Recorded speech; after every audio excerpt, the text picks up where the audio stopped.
first econ teaching chat of this new academic year. This is a very special one. This is a co-organization with the Economics Network as part of the Economics Network virtual Symposium, and this is on theme 4 on assessments. I would like, of course, to say thank you to everybody who has participated. This is like a very collaborative theme. I am not going to remember all the names of the people who contributed, so I just rather say no names, but thank you everybody. And you can see all the resources on the Economics Network website. What we have today is going to be a 2-hour session. We are going to start with a panel discussion on assessments and in general our experiences of what happened last academic year. And then we're going to move into a discussion about designing assessments with Parma and Claudia. And then we are going to have some time for splitting into small rooms and have a bit more active discussion. I, of course, before I start moving to the panel session, I would like to say thank you very much to Claudia and Parma, who has helped to co-organize this. I have to say they are amazing people to work with, like always very responsive, very active, and really, if you ever, anytime you need any co-organizer, please just ask Claudia and Parma. They are amazing, or don't, because. So, just a reminder that you can ask questions on the chat, and for the people on YouTube, please remember that you can also ask questions on the YouTube chat. Someone will be then sending them to me, and then I will put this to the panel.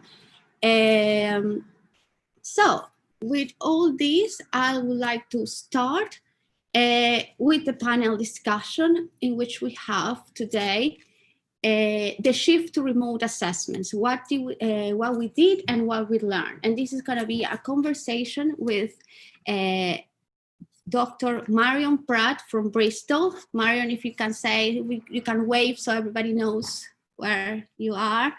Thank you. We also have Stephen Proud from the Economics Network and also from Bristol. Again, Steve, you can wave people. Thank you very much. We have Michael Reynolds from Leeds. And Michael, you know what to do now. Thank you very much. We also supposed to have Paul Middleditch, but for a last minute situation, he couldn't join us today. But we say thank you very much because he was also very active and trying to join us. So I'm going to start asking a couple of questions, but remember that you can just put your questions on the chat.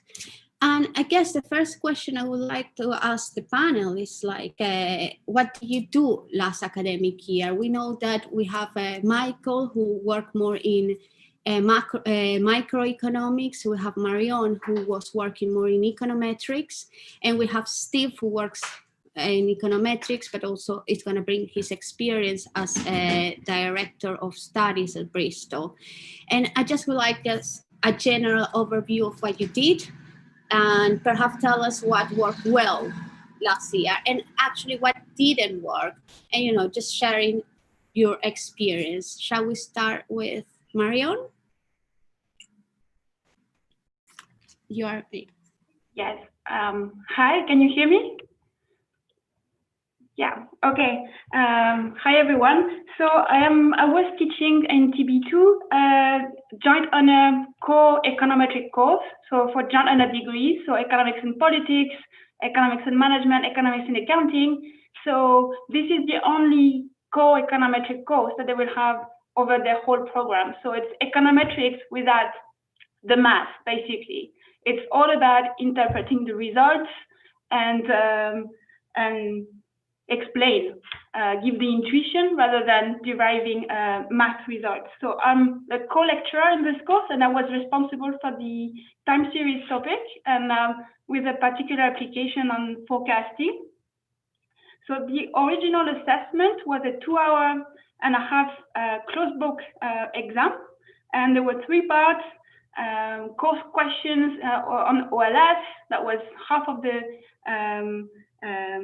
the exam, and then there was 25% for causality topic and 25% for the time series topics. And in the causality and time series topic, we had a short course question and then an application to an economic problem, to real data with 5 subsections. And so what we did in April is that the new assessment, we reduced it to the time series question, the applied time series question. And then we transformed it a little bit to be able to assess the OLS part of the course, like basic hypothesis testing and interpreting coefficients. But then it was really about the time series forecasting application. And I will show you the structure of the exam very briefly. I have only 2 slides. So I hope you can see this now. And basically it was about giving them a time series, US sales in pharmacies and drugstores. And then there were 5 questions going over a forecasting exercise, starting with estimating the trend, the seasonality, the cycle, then checking the robustness of the result. And there was a question about interpreting the forecast. And all the results were given to us, to the students, sorry. They were given state output and they were given the results of the test. They only had to interpret it.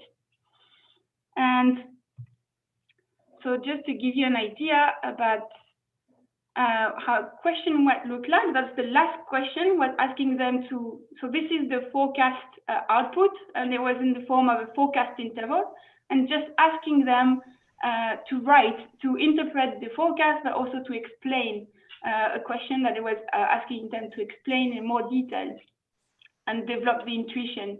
And then they were able to work to write 300, 500 words. So that was the new assessment. That's how we shortened the assessment. So what went well? I think a question like question 5 went very well for very good students. The quality of the answers were very good. They had 4 weeks, I must say, to do the coursework, and there were some very high quality results. The distribution of the marks looked exactly the same as in the previous years. But probably it was harder for weaker students. We could see that really having that much time and all the material available to them really didn't really improve their performance, and it may have been because they were told it wouldn't affect their results. There is also that. So actually I was quite satisfied with the distribution of results. But what went wrong is this lack of engagement from weaker students, and I don't know exactly what it is, a combination of the difficulty of the material and the fact that they were demotivated as well. And the interaction with the instructors were also not very good. And that may be due to the fact that the assessment was released really far in advance. And so all their questions was about the exam question and not about understanding the course material and the intuition. Otherwise, the marking went really well because it was so much shorter and we had clear marking criteria. So I'm quite satisfied with how it went. I think we were right to reduce it.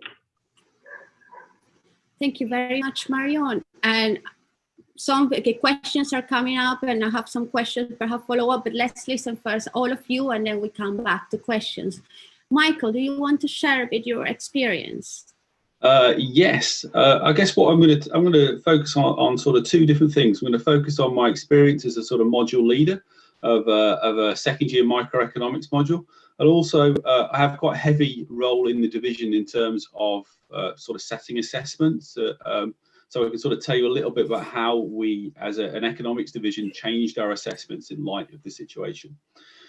So in terms of a module leader for the second year microeconomics course, mostly sort of consumer theory, but it is a very standard sort of neoclassical go through of the microeconomics. So it's quite technical. It involves Lagrangians. You've got indifference curves.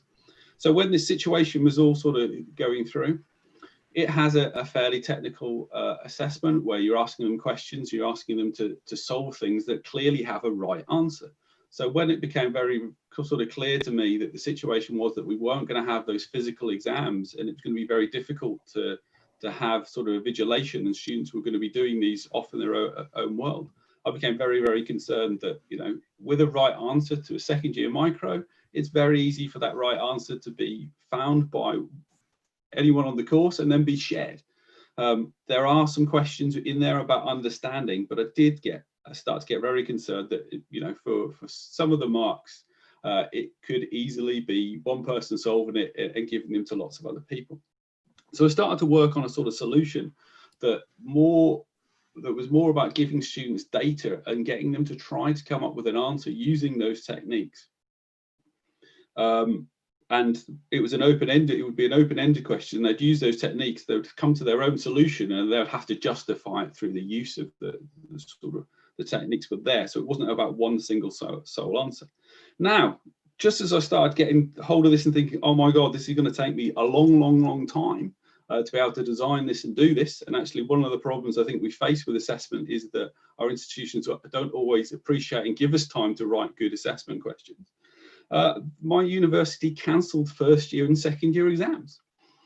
So my exam was cancelled, which in some ways was frustrating for me, but it did save me an awful amount of time. But one lesson that I did find from this, because I still set a formative exam for students, but the participation in the module with the cancellation of assessment dropped through the floor. I knew it was going to fall as assessment was cancelled, but I did not expect it to fall quite as much as it did. You know, the engagement with the module kind of got round really to a handful of students. So that for me is a lesson, is that assessment really does drive students to work and to learn on our modules, even more so than I ever really previously expected. So that's what I took from being a module leader. From a kind of perspective as sort of someone who's sort of looking at assessments overall, our final year assessment still took place. And we moved very quickly at Leeds in the economics division to change these exams to assessed coursework. So we worked very hard on giving these students time to do this. And we're fairly fortunate in how the exams were structured and were typically structured, is that there were a lot of questions about understanding. So it wasn't just the replication of models and right answers. There was a lot in there about getting students to explain and understand what they were doing. So that actually became relatively simple to convert those assessments over to a piece of coursework and allowing these students, as long as they wanted to do this. We didn't sort of set a 48-hour time limit. As soon as those assessments were ready, just sort of after Easter, they went to students, and students then engaged with them. But again, what was noticeable was that students started to turn off from the course material and really focused on those assessment questions. So really what this experience really put through to me was this idea that actually assessment drives a lot of student learning and a really big incentive for students' engagement on a module. And that's something that I always was suspicious about, but not to the level that I saw it. And that's thank you very much, Michael. So again, I'll come back to you after talking to Steve, but again, a lot of very interesting points to take away for next year. And we have, again, some questions coming up from the chat. But Steve, do you want to tell us Steve Proud, are you here? Yes, you are. Can you quickly make me a co-host, please, to share a screen? Yes. Sorry. Yeah, Steve is going to tell us more about experience in overlooking the whole transition, says. Sort this out. Can I go back to actually Marion and Michael with a few questions, especially with students' engagement? I think came out into the chat as well, because it's very interesting, especially when Marion says that the weaker students were less engaged. And I guess, how do you notice that? I don't know how you noticed that. How big was your classroom, if you can say, as Marion, and how did you realize that they were less engaged, and what do you think you are going to do perhaps next year, if you can explain? And also for Michael, because as you said, once the assessments were cancelled, students stopped engaging. So if you have any ideas of what we can do about engaging more students, that would be great. Yeah, so the course was, there were 180 students, but half of them were not, they were told they didn't have to do the assessment. So maybe it was 100 students. And when we gave them the coursework assignment, there still were classes running on the causality topic, but the assessment was on time series. And they just stopped coming to the class. So maybe similar to what Michael experienced. We had classes on causality with 2 students instead of 12 or 15. And then clearly it was the good students who attended. That actually came out into the chat as well. Why did you decide we are going to just assess on time series rather than OLS or causality? So because first, causality and time series, there was already an applied question prepared for the exam. We wanted an applied question, and time series teaching had almost finished when lockdown happened. So all the teaching had already happened. Well, quite. So the receipt was on causality and the exam was on time series. Okay, so we're more like kind of trying to sort out around the syllabus that you have managed to cover actually during the period. And Michael, like I heard a lot of universities canceling year 1 exams, but also canceling year 2 exams. That's quite extreme. So how you're going to prepare these students, as you said, they were not engaged? How are they going to go into year 3? Do you have any plans for the new academic year? Good question. It's stuff we're thinking about. It wasn't a very, I've seen the chat as well, and a few people say, well, why aren't you surprised? Well, I wasn't surprised, but I was surprised by the extent of how many of them disengaging from it. How do we prepare them for next year if they haven't done these assessments coming into level 3? I think we're sort of planning really on reinforcing the idea is that content is still there for them. The videos for my module, I went fairly quickly to recording sort of mini videos for the students, and that's how I was able to see that the disengagement happened after the point of the cancellation exam. I think we make it very, very clear that content is still there for them to go back and to go over. We make sure we provide reinforcement in our final year modules. So it might be a bit more introductory material to support that, and we can do that in an online situation because we can put, an extra 10 or 15 minutes can be put online in form of video to help them. So I think it's those things that we look to do in the final year. I guess I should add a little bit of a caveat to this and blame this just on the cancellation of assessment. I think students were very, very stressed, and they were moving around the world and going back home, and I think they had other things to worry about during this period. So actually, eventually I did come to the conclusion that actually cancelling the exam was probably a positive thing, because I just think they had other things to worry about. But that does mean we need in our final year to make sure we support these students and that they know that there's material available there, and that our personal tutors particularly can signpost them to that support and help a little bit, and module leaders are mindful as well. Thank you very much, Michael. I think we have now Steve's slide. So Steve, if you want now to tell us a bit of an overview of how he's managing this kind of change in assessments for a whole program. I think Claudia is going to start sharing slides. Yes, we can see. Thank you. Okay, so I'm going to talk a little bit about an overview of, or trying to take an overview of big changes to assessment due to the impact of coronavirus. Could we move on to the next slide, please? So I'm coming from a context where there was a very large proportion of assessments through closed books, traditional timed examinations, where students were expected to answer questions with effectively to address the whole of Bloom's taxonomy, where they need to remember core ideas, need to be able to apply it, they need to be able to potentially, if they're going to be first class, be able to create new ideas within those exam assessments. And of course, coronavirus threw a bit of a spanner into the works, in that the first thing that happened at a university level was that we all formal face-to-face assessments were cancelled. So if we can move on to the next slide, please. That led to a number of considerations that we had to have about what assessment was going to look like.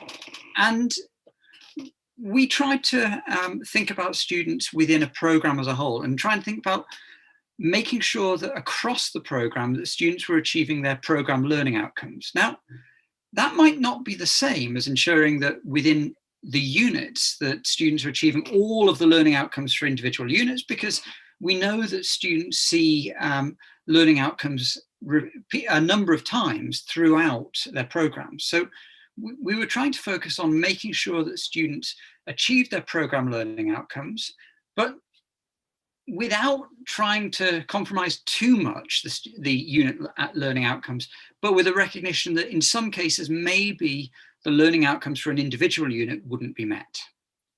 Now, the other thing that we tried to take into account is what was the most feasible way of assessing students. We obviously were in a in March, we were in a very unknown situation. We didn't know what the higher education or even the University of Bristol circumstances would look like in a month, 2 months, 3 months time. So we were trying to make decisions in March about what would happen in June. And so we took a very much a worst case scenario. We assumed that a very large proportion of staff and potentially a very large proportion of students would be ill by June, and that might cause pressure to assessment. So one of the key questions that we had to ask ourselves was, how do we change that assessment load to ensure that students and staff have an appropriate assessment or marking load while still ensuring that students achieve the program learning outcomes? Okay, so if we can move on, please.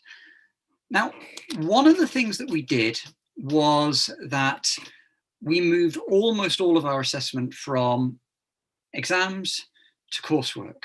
And this creates another scheduling issue in that we'd moved from a situation where most of the assessments were exams and would be timetabled by an exams office so that students wouldn't have 2 assessments on the same day, to coursework, where actually the same scheduling issues exist in that students have to think about when they're going to complete particular pieces of assessment. And so I made a decision at a program level to try and make sure that students didn't have adjacent hand-in, so that if a student had a piece of coursework due in on a Monday, they wouldn't have something due in on a Tuesday, or on the or ideally not on the Friday before, and certainly not anything on the same day. So we took a very pragmatic view towards scheduling assessment, which meant that we spread out all of the deadlines, making sure that no student had multiple assessments due in very close to each other, to allow students a little bit of flexibility about when they focused on work. At a university level as well, we tried to allow students much more flexibility with extensions, in that we knew that it was very likely that some students would be ill, but also because we had to make the change very quickly from exams to coursework, we needed to give students, because there might be some students who still had assessments close together, we needed to give them the opportunity to effectively structure their work in a way that suited them and that didn't disadvantage them. And this is something that I think is going to be important going forward, in that if in the workplace, an individual had too many projects due at the same time, certainly as a junior member of staff, they might be expected to talk to their manager and say, actually, I can't complete all of these projects by this date, so let's either reallocate, or let's try and see what is the important piece of work to hand in. And students shaping their assessment journey might be something that we explore much more carefully as being something closer to what they might experience within a workplace.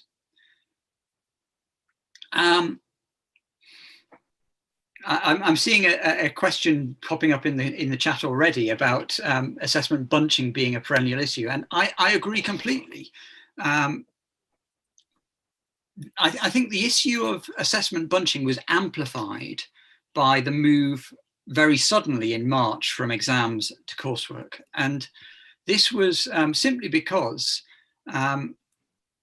across a term you might be able to spread out coursework much more evenly, but by moving from exams to coursework quite quickly, halfway through a term, the assessments effectively got scheduled only from that March, or in fact April onwards. So by moving from exams to coursework more through necessity rather than through choice at the time, it led to this kind of potential assessment bunching that we need to take into account. Now, what I think going forward, this whole move to coursework has done is it's allowed us the opportunity to rethink what assessment should be for, and whether or not a closed book exam for multiple units is necessarily a good thing. What in parallel with what Mike said,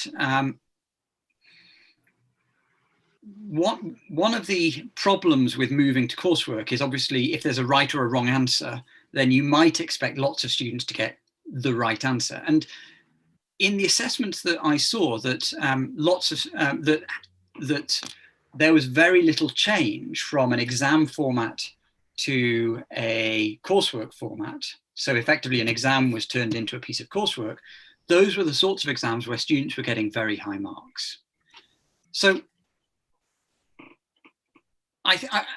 one of the things that this has brought together for us is the opportunity to rethink how we do assessment. If we're introducing coursework, trying to have explanation, not just what does this, what's the answer? How did you get that answer? Why did you get that answer? Even on a problem-solving question, if you're asking someone a simple maths question in a first-year maths unit, you can ask them, differentiate this function, and then what does the derivative actually mean?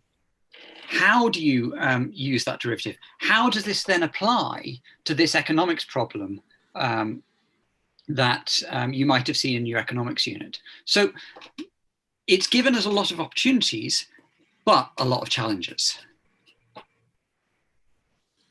Thank you very much, Steve. But I guess now, and this kind of bringing the whole panel together brings to kind of a question that has come up quite a lot during in the chat, and it's two things. Well, on one hand, now we have to what are we going to learn from next academic year? For when I'm listening from your experiences, and actually from my experience as well, is that on one hand, we know that assessments are important because almost students use assessments to prepare for the exam and to engage with the material. So on one hand, this call perhaps for more assessments rather than less, perhaps less high-stake assessments, so no 80% final year exam, but perhaps more distributed over the year.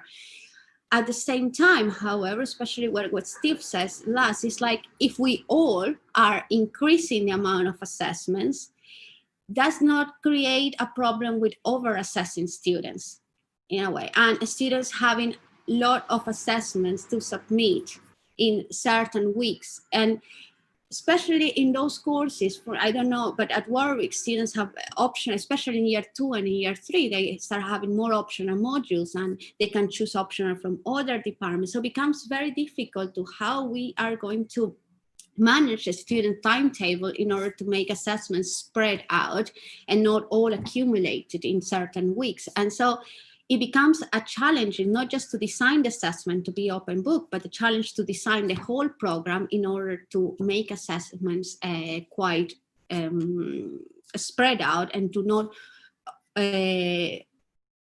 make the workload for students too heavy at the same time.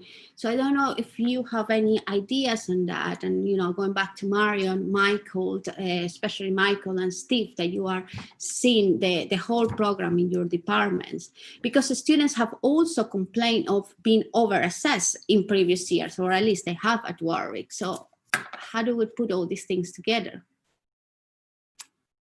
Anyone wants to start? Michael, do you want to go first this time?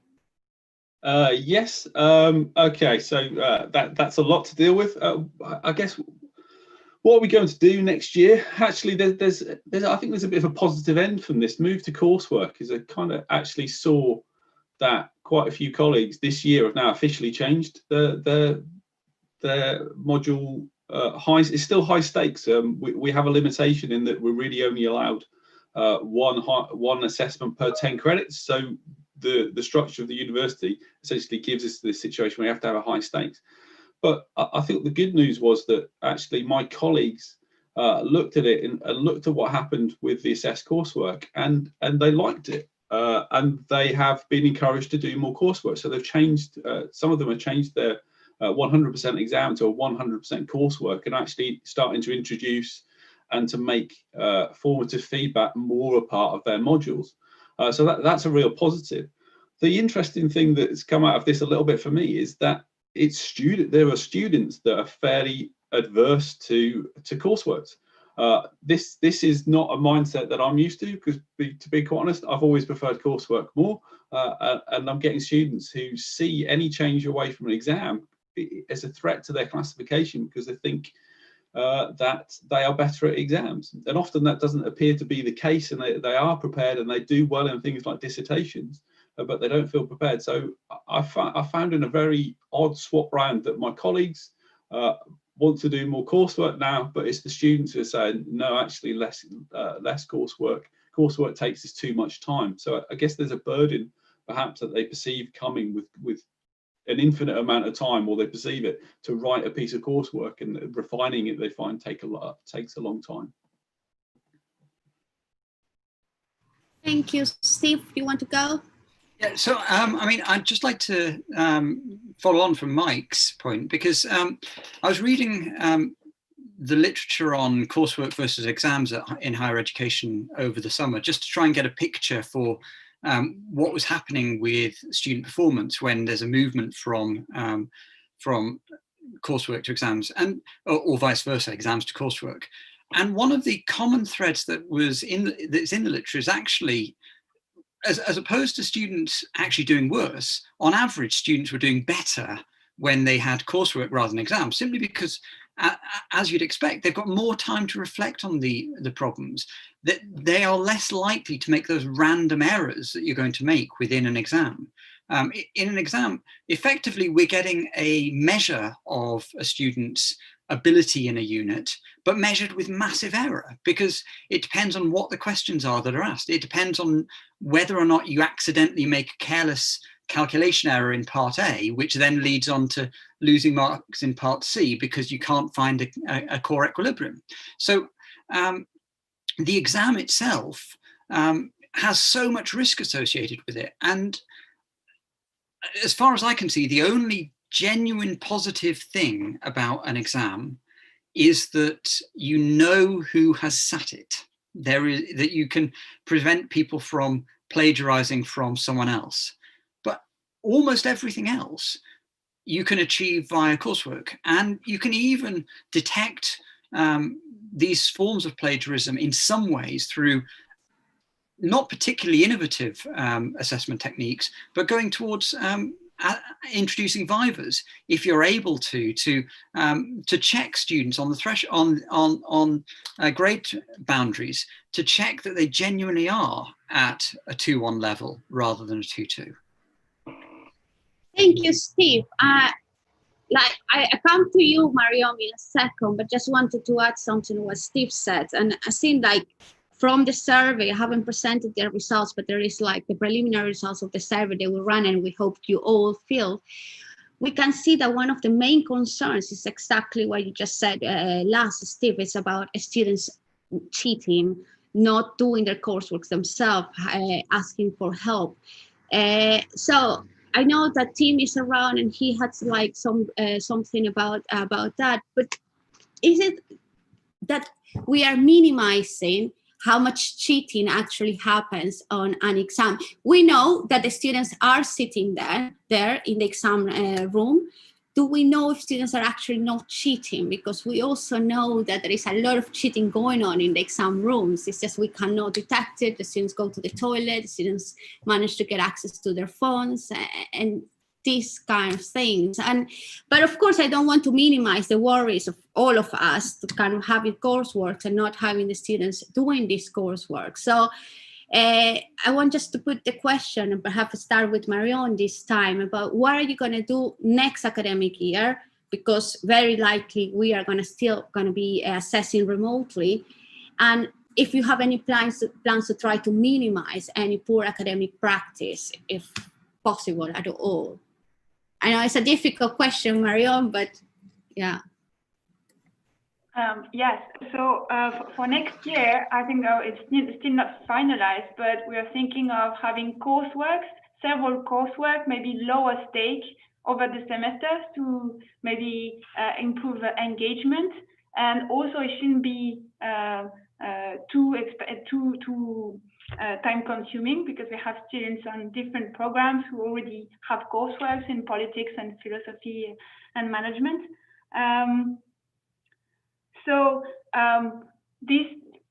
We're thinking of having them work with the data and produce their own output. So that's one way of reducing this problem of cheating, and because they will have to collect their own data, do their own output, and do the interpretation.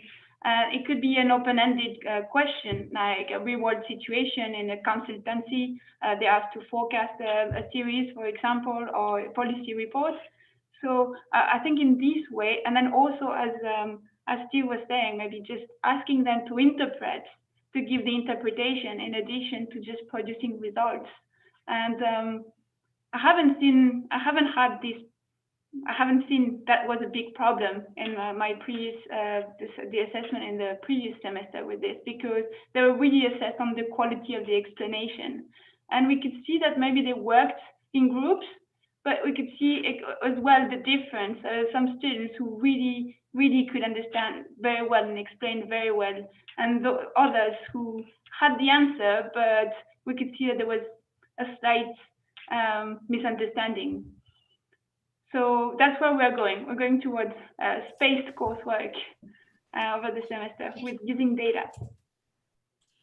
Thank you, and I think that's a similar experience for me too. But let's see, Michael, you want to add anything about your plans for next year and how to minimize poor academic practice? Yeah, I mean, all our assessments are still run through Turnitin. I know that's an imperfect tool to sort of detect it, so that gives me a little bit less worry. But I guess the other point I think to be made about assessment, I think it's sort of Stephen said that, you know, if you run an assessment, you can be pretty sure that student is right in that exam. Well, you can to an extent, but if you ask bad assessment questions, then students can, or bad exam questions, then students can memorize, and they can memorize somebody else's piece of work. So even in the exam environment, we have to be careful about asking good questions. I think that a lot of my response, I think, to what do we do next year with assessed coursework and things, I think it's making sure we get that understanding, as I think is really come out of it, and that students are given an opportunity, given a question, to demonstrate understanding that sort of removes the possibility really of, or allows you to detect bad answers and good answers, but also answers that could come from, you know, an essay mill of somebody who's not sat the course. So I think for assessed coursework, the biggest issue for assessed coursework that I really think about is those websites where a student can go to and say, can you write me a 2-1 essay, please? That's my biggest concern with assessed coursework, and I don't think that's always talked enough talked about enough in sessions like this and sort of sessions in universities. Those essay mills are a big threat. Yeah, I agree. Steve, do you want to add something? Yeah, so I mean, I'd like to talk just very briefly about exams generally, but then I'll also talk a little bit about some of the particular plans I have for my own econometrics unit. So I think Bloom wrote in the 1950s about the problem of exams as an instrument for assessment, in that, in exactly as Mike has said, badly written exam questions could just be answered through memory. But in the same way, even a well-written exam question, if a student has seen that question or a very similar question before, they can be using very low learning levels, so they can just be remembering an answer. And a separate student in the same room could be really struggling and having to apply key knowledge, to synthesize key knowledge, and gaining very high levels of Bloom's taxonomy, and both answering the same question, depending on whether or not they've seen something similar before. The exam itself is not necessarily a perfect instrument of a student's ability. Now, what I'm doing with econometrics is, this is a first-year introductory econometrics course where my main aim for the course is for students to be comfortable with interpreting results from published papers. So what I've tried to do is I'm introducing a piece of coursework where I give a selection of papers, and first of all ask students select one of these papers. And I'm going to have to be quite reasonably selective because there needs to be something with OLS in there, because the students haven't covered IV and more advanced topics. But then I'm going to ask them to interpret the results from a table within that paper. So that will be trying to test some of the core learning outcomes for which there are right and wrong answers. But then I want them to go further, and then I want them to start to criticize the results and try and analyze what might be wrong with the results, so that they're able to demonstrate those deeper level of understanding. Now, the first 40 or 50% of the marks will come from the kind of right, wrong, standard handle cranking that you see within a standard econometrics exam. But the next 50%, the 50 to 100, the difference between that 2-2, 2-1 and first standard candidate is the ability to analyze the problems, to see what the problems might be without necessarily having the prompt of saying, look at this particular result, what's wrong with it? Thank you very much, Steve. And I just want to say this is going to take us to the end of this first part. And I would like to say thank you very much to all our panel. Thank you, Marion, Michael, and Steve. You all come from different experiences and also different level of experience, how many years of experience you have teaching. So it has been very helpful to share our feelings and what we did around here. Let me just say, I know we're running out of time. One more thing about assessments. We are going to talk more about assessment designs with Claude and Parma in the next part of this session. But I do believe that we should kind of be worried about cheating, but not completely focus about that, because if we focus on engaging students, I think engaged students are less likely to cheat. Engaged students are going to be more likely to actually engage and do their own assessments. And I think good assessment design, that's what Param and Claude is going to talk about. Param and Claude, and we have a special guest, Kay, in the next session. They are going to tell us a bit more about it. Mostly back. We do have a very tight schedule, so I'll go ahead and get started. So just a quick bit of introductions, and then we'll jump straight into it. So I'm Parma. I'm going to be leading the session with my colleague Claude from UCL and the Center for Teaching and Learning Economics. And we're very pleased to have a very special guest, Professor Kay Sample from Edinburgh Napier University in the session. So before we get started, just to give you an overview of what we're doing in the remaining time. So we're going to start, first of all, by sharing some of the top tips documents that we have on the website already. Then we're going to talk with Kay about some of the emerging sort of big themes that we've seen coming out of both the discussions today, but also the materials that we have on the website, which hopefully you've had a look at already, and the Google forum, where you might have seen, if you were on there, we've had some heated discussions as well. And then we'll have a breakout activity, and then a bit of a debrief and sort of where do we go from here. So just to start off, Claude is going to share the top tips document and quickly comment on it. Yeah, thanks, Brahma, and thank you to everyone who's been in here. I've seen quite a lot of activity. We're not going to go through these top tips, just to explain that what we're going to do is probably tomorrow around lunchtime, I'll close the document and then we'll tidy it up and save it as a permanent resource to put on the Economics Network website.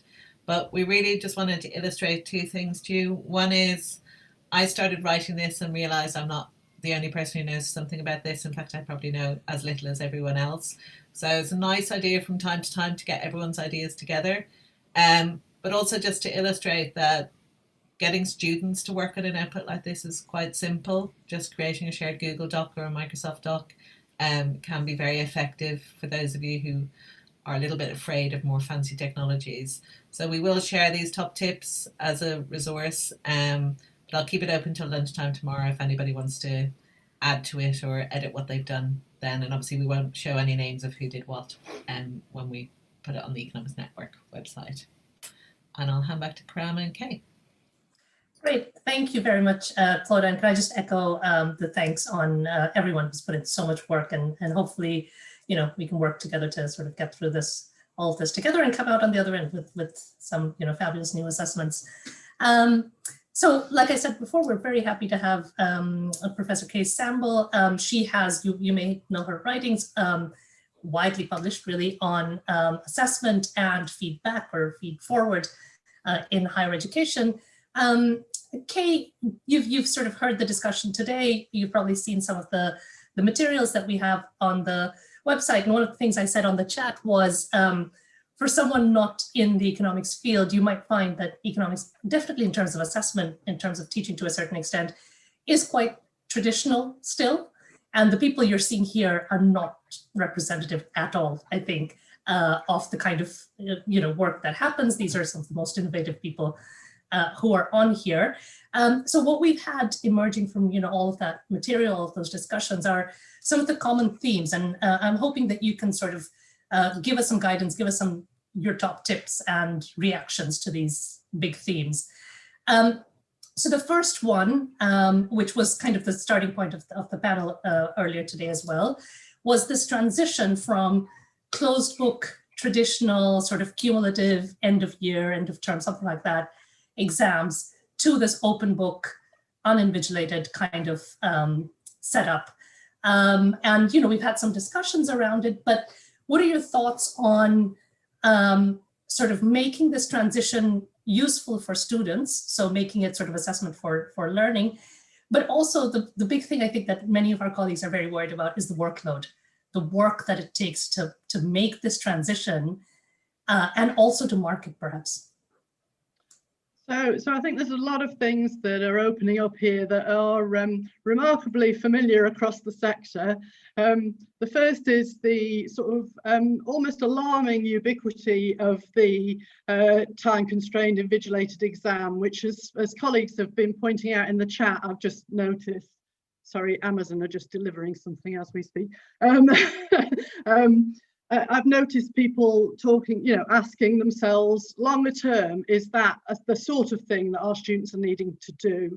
So I think one of the key things that I would like to foreground is the core question of this sort of longer term authenticity of some of our tried and tested methods of assessment. And once we start to put authenticity, i.e. will students ever do these kinds of things again and see the point of doing these assessments in terms beyond simply grabbing a bunch of marks, then I think we're moving strongly in the right direction. Because once students start to see the point of doing something, and I notice Fabio's in the conversation here, and I know Fabio very well from his Viva, he's interviewing, he's trying to get a sort of dialogue going on, which presumably is going to serve those students well, not just in terms of jumping a hurdle now, but in terms of their longer term future. And the one thing that has really struck me with all of this is that we just don't know what's going to happen next. So the notion that we're preparing students for uncertainty is so writ large now. And I guess, I mean, that must be no more evident than in economics.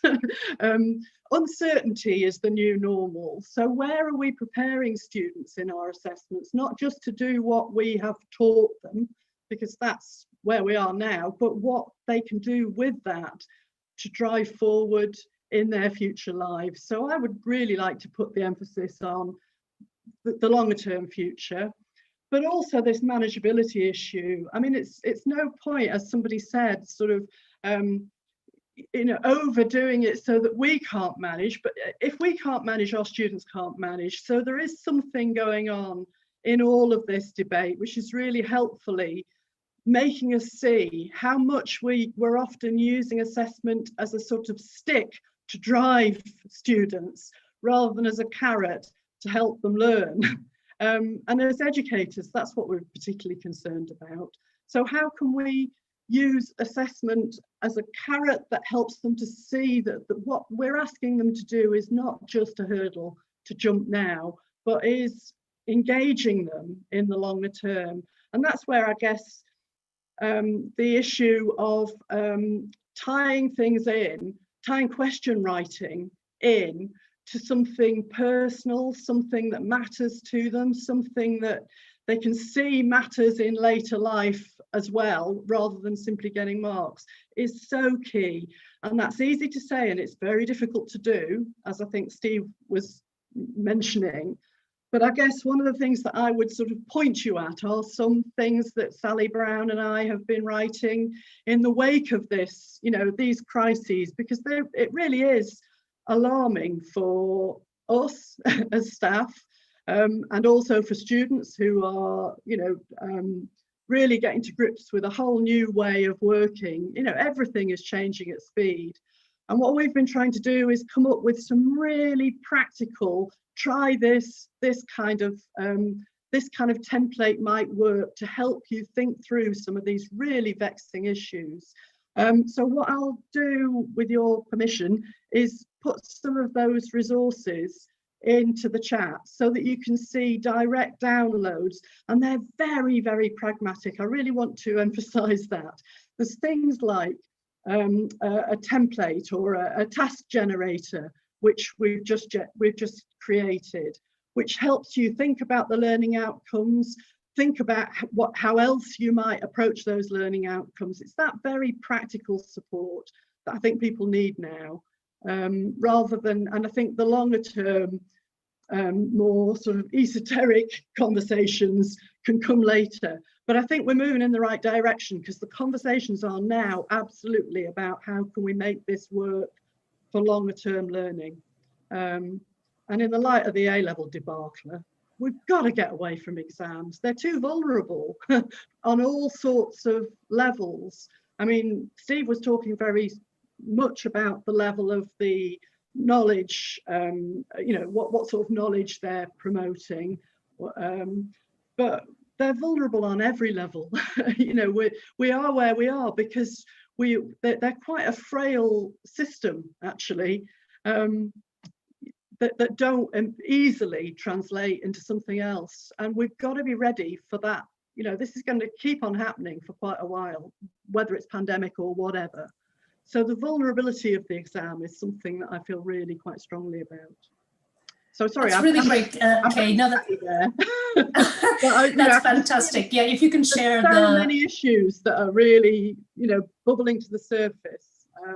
So I'm sorry, I'm pointing you on to more stuff, but I think we've established in this group that more stuff is always good for us. You can see the amount of material that people have added. But I think it's really important, going back to this issue of workload, that someone put a question of, if we're all agreed that exams, traditional exams are bad, why are we still having this conversation 10 years later?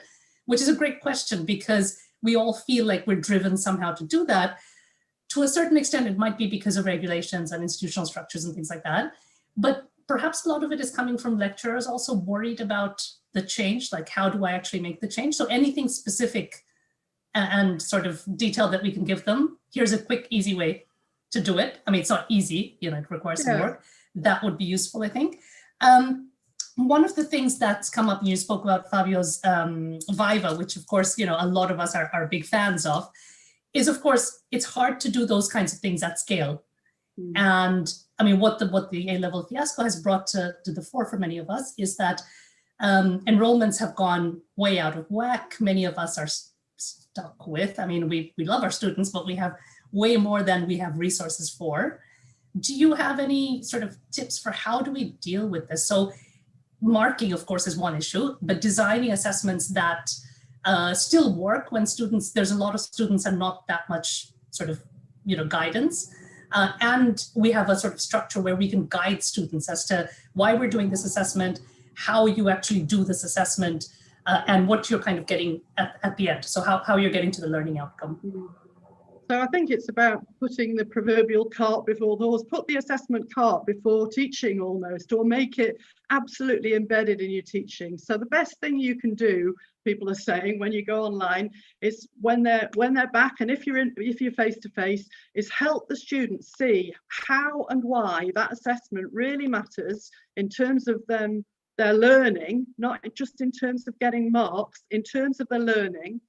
And then help them see how your materials are going to support them to be able to do that. So it's about, I mean, people might call that assessment literacy, but it's about helping them see why that's important from the word go, rather than it being something that's tacked on as an afterthought. So that the best thing you can do with your time is to help your students work through similar types of tasks to the ones that they'll be facing, and show them how the content that you're delivering helps them to build up the skills, the knowledge, the attributes, the dispositions to be able to do that assessment successfully, and why that matters to their longer term professional and lifelong learning futures. So it's about getting it all to weave together, rather than seeing it as an afterthought or a dark secret that you withhold until ta-da, we give it you in the exam. Because that scenario means that, you know, students are just floundering around and not really knowing quite what to engage with. So I really like the ideas that are flowing from your network around authenticity and the sort of personalization of the questions. If you get the questions to be about them, their views and their context, it's so much harder to farm out to other people. It's so much easier to see how they build incrementally over time, rather than teach, teach, learn, learn, teach, teach, learn, learn, assess. You want the whole thing to be woven together almost like DNA. That's fantastic. Thanks, Kay. I mean, obviously there's a lot to unpack there. But I'm hoping that you can stick around for the breakout rooms as well. And we can get a chance there to sort of talk through some of these things. And the idea is that, you know, hopefully we've hearing things that we've heard today, hearing from Kay, we've come up with some additional top tips, some additional sort of questions that we can now answer or start to sort of think about even. And so Claude is going to explain the breakout activity, which we're going to start in just a few minutes. Thanks, Prema. I'm just putting the link into the chat. So the main thing is, before I open up the breakout rooms, please make sure you have this document open, because once you leave this main room, you won't have access to it. I'm going to really, for like a nanosecond, share it with you, just so you can see. There's instructions on here. There's 3 questions. In your room, you can decide which ones to answer. You can focus on one, you can jump between them. Everybody will be working in the same document. So what you need to do is, in your breakout room, take the table and copy it down to the next section and just put down, I'm in room 1. I think we're going to have 10 rooms. I'm in room 1 to 10.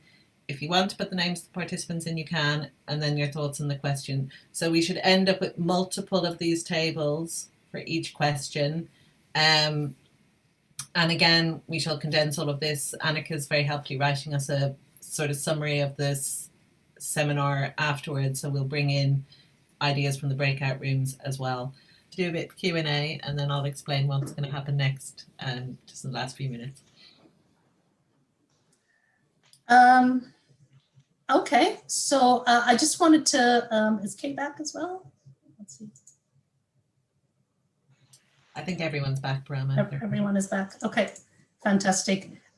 So I think some of the things that came up in the questions when we were talking about Kay, actually in our breakout room at least, came back again. So I'll come back to some of these things as well. So Kay had, I think, okay, so let's go back to the sort of main thing that came out, I think, across many of the questions was about workload. And in our breakout room, we were talking about how there's, in most departments, I think there isn't really a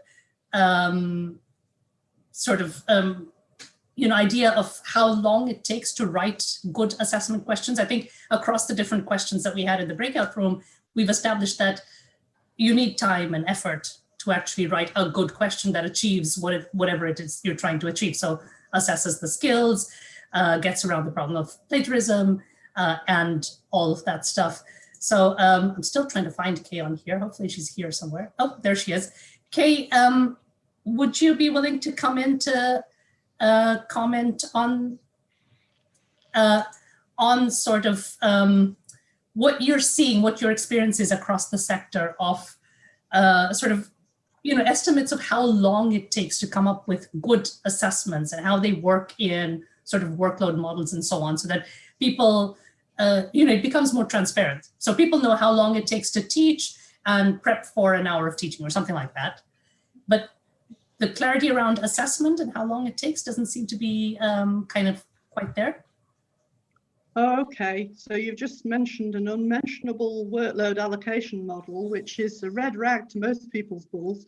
But moving swiftly on, I think it's, in a sense, again, this goes back to the cart going before the horse. If you get the assessment cart to go before the learning and teaching horse, it's really, really going to help everything. So time invested in designing a good assessment question, to my mind, is time spent in devising teaching, because they're not going to be different things. So the more you invest, how you put all that effort into thinking, how on earth am I going to get across all this, these learning outcomes, help students meet these learning outcomes, add into that, and how are they going to demonstrate them when they get to the end. But start with the how are they going to demonstrate them question in your head. And then when you're pondering over your teaching, instead of thinking what stuff am I going to put online, you're starting thinking what stuff am I going to do with them, which helps them to be able to see why the stuff that's online is important and how it helps them move towards meeting the learning outcomes, and also addressing the questions or the scenarios that I wish them to engage with. So that's a very long-winded way of saying it's kind of, I wouldn't want to separate it. So separating out, I mean, I know we do like to separate things out in higher education, but separating out learning, teaching and assessment is a real problem, because it's like if you have a workload allocation model which says you've got so many hours for feedback, you tend to spend it as if it's an episodic mechanism at the end, and it's no flipping use there. You'd be better having an all-encompassing model which is helping you to think through some of these things as you're actually doing them. So I think I would be really reluctant to try to disaggregate learning, teaching and assessment in answer to your question. I think that's a really good answer, because I think kind of, implicitly that was kind of where we were going with this, that we see, I hate thinking about these things in terms of workload matrices, but I think everyone has such a huge workload right now, we kind of need to, that whole thing surrounding teaching is a piece of work that needs a lot of time. But what you tend to see, and I don't know whether you see different things across different institutions or not, and that would be interesting to know, is that teaching is literally you have 10 contact hours, which means that's multiplied by some number to give you prep time. And prep time is really preparing your slides, or it doesn't really, there's no recognition that the assessment is driving this, and therefore that prep is crucial.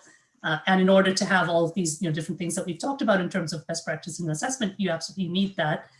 Do you see much of that across the sector in the UK? Have you seen much change over the years? I mean, I would like to think that there has been change in the way we think about assessment, especially with people like you, Sally Brown and so on, talking about this for a long time now. Yeah, I think I've seen a huge sort of shift in the ways in which people realise that it's probably useful to add variety into their assessment modes. The one shift that then happens is that everybody piles more and more into their module. So they add it in rather than streamlining it. So I think one of the things that I've noticed across the sector, and Fabio will jump in if he thinks I'm talking rubbish, is that people with the best intentions say, let's add this one in, let's add this one in, let's add this into my module. And they're still thinking in the silo of the module rather than stepping back. And I know it's really hard to do, but thinking as a program team or a year team, where do we want them to be and what do we want them to know? Most validation processes now ask you to think about program level outcomes and year level outcomes. And I think that's probably, I mean, most people are nodding now and saying, but so if you use those as your starting point for your assessment, how are we going to assess those? You probably find, and if you do a map of how often you're assessing the same thing across your whole program, you'll probably find an awful lot of repetition. And because people are working with their own module silo rather than thinking, how does this fit with anything else? I don't know how far down the track you are with your programs of joining them all up. People as old as me will say at this point, well, we used to have programs, and then when modularization came in, we did away with it all, but we used to be able to just assess at a program level. And actually, I think, I suspect we're starting to see the problems of modularization and this kind of silo mentality that I can change mine without talking to anybody else. So I think we're seeing quite a lot of shift in variety, but I think that helping us to see that across the journey that a student is on would be really helpful. And one thing I see more and more of, which I think is really useful, is involving students in those conversations. So one thing that I think is a really sensible thing to do, even if you only stress test whatever you've redesigned with one student who went through last year, a third year, and you're doing your second year modules now, stress test it and say, how's this going to work? Is this feasible? So involving students in those conversations, not just at the sort of committee level, but at the local level, can be really, really enlightening, because you suddenly realise they're working on ironing boards, or whatever, and don't have the kit that you think they've got, or they really don't have the time, or they really haven't seen that textbook or whatever, So that's a really good point. I was thinking that getting the student feedback, so again, not just as a representation on a committee, but actually in the trenches, kind of. One of the things that I have kind of a side project on, what skills should an economist have. One of the things we try to do there is to get students to come back and tell us what are the things you wish you had learned, or what are the things you're doing now as a professional economist that you didn't learn, and how would you learn them, kind of thing. And it's really interesting at the kinds of things people are talking about, that they're kind of easily predictable, but somehow we're not doing them. So one final question, and then I think Clodagh, I'll turn it over to Clodagh. sorry to interrupt, but that is such a good strategy for talking to your third years about the second year. What do they wish that, so that model is an absolute perfect one, but it can work across the levels as well. Yeah, yeah. I mean, I guess that's one way to answer that question of, right, making sure that across the program we have these joined up sort of processes. You get the students to say that as well. One final really quick question, we're nearly out of time. So I, as a lecturer, always get this impression that institutional regs are preventing us from doing many things. But I'm thinking maybe it's not that, it's interpretation of those regs by the various layers of people. Do you have a feeling, because you know the sector broadly, right, whether that's the case or not? Yeah. And I can tell you what the answer, what most, I can do it on a discipline basis. I know when I go into nursing, what nursing will say, and they'll say, we can't do that because the professional body means we have to do this and this. And it's a sort of almost like a myth that grows at disciplinary level, and it also grows at institutional level. So most institutions have their myths, which are, oh, you're not allowed to do that here. And most institutions have their sort of discourses around, say, the word assignment or the word essay or the word exam. And quite often the word exam has simply been used to mean we're going to do some sort of assessment, and it gets translated into that must be an exam, i.e. a time-constrained invigilated exam. And it's a curious phenomenon how that seems to grow and evolve within a kind of quite local culture of what you're not allowed to do. And normally, if you talk to your quality people, it's rubbish. They don't, as long as you justify why you want to do what you want to do, they're usually going, of course, that's fine. So I would always talk to the quality people and see what the truth is, rather than be told that you're not allowed to. That's excellent. On that note of sort of freedom, I'm going to hand over to Clodagh to bring it home. Thank you. Just a few comments from me on the chat and what Kay's just said. I sat on the UCL program module approval panel a couple of years ago as the faculty lead, and I learned so much about the myths that people had and how they didn't apply and what people were learning. But also, we've all seen this summer how adaptable people can be. All the regs just got thrown aside. So it makes you wonder, have we suddenly given up on quality? I don't think we have.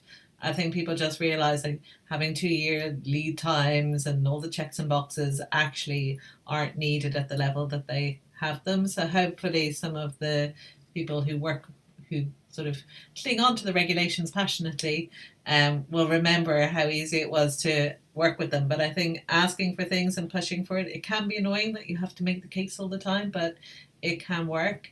There's a lot of discussion in the chat about employability and assessment.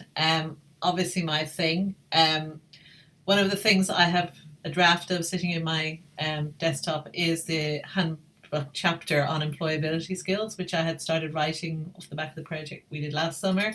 And I keep saying I can't submit this to Martin and Ashley yet because it needs to have an online dimension to it. But one of the things actually I've been struggling with is I keep looking at preparing my async material for my module this year, and I'm literally taking so much material out and making it an activity for the students. So I'm running out of stuff that I'm going to be talking about. Now, I do teach a very policy-focused module. It's kind of easier to do to get them to think about things. But, the idea of them designing their own assessment or helping you design your slides is not a bad one. Maybe not in the first week of first year, but I teach second years and final years. But, for most of our lecturers, it's not the way they were taught and it's not the way they were assessed. And that is one of the biggest cultural issues that, it's been useful this year. So we probably have a mix of people who actually quite enjoyed having to do something different and will stick with it. But there's definitely people who just want to go back to closed book exams, including quite a few of our students. So it could be interesting. And I do agree with Carlos. I think, as ever, we're preaching to the converted at these meetings, but hopefully other people will watch them on YouTube and get some inspiration at some point. So it's down to me to close this seminar, but also to close I guess, the Economics Network Virtual Symposium for 2020, unless somebody's coming up with a theme 5, which Ashley would probably scream at us if somebody comes up with that. So thank you to everyone who contributed to all the 4 themes. I've been assured that all the materials will stay on the Economics Network website. They're not going anywhere. All the recordings are there. Do please keep sharing them with your colleagues. I think the huge amount of resource that's there will be valuable, not just for this year, but going forward. I think a lot of what we're talking about isn't just about emergency measures. It's about better assessment for the longer term. For those who don't know, the Economics Network GTA and early year careers training is online now, and all the information is on the Economics Network website. So that is the next big Economics Network event. So do please share that with your teaching assistants if you've managed to find some, and your early careers lecturers if you've also managed to find some of them and been allowed to hire some of them. That would be useful. But thank you again for all your time. We will keep the student survey open till probably end of October, so share that with your students. We'll keep the top tips open till tomorrow and then shut that, and I shall keep the breakout room activity open till tomorrow as well in case anyone wants to edit what they're doing. And thank you again to all the panelists, to Steffi, Parama, Kay for joining us as well. And Ashley for handling everything. And thank you. And Martin, who couldn't join us today. Yeah, so Martin's our website guru and has been really helpful. So thank you all. Have a lovely evening, afternoon, morning, wherever you are. You can see people from all over the world here. Do that. Bye. Bye-bye.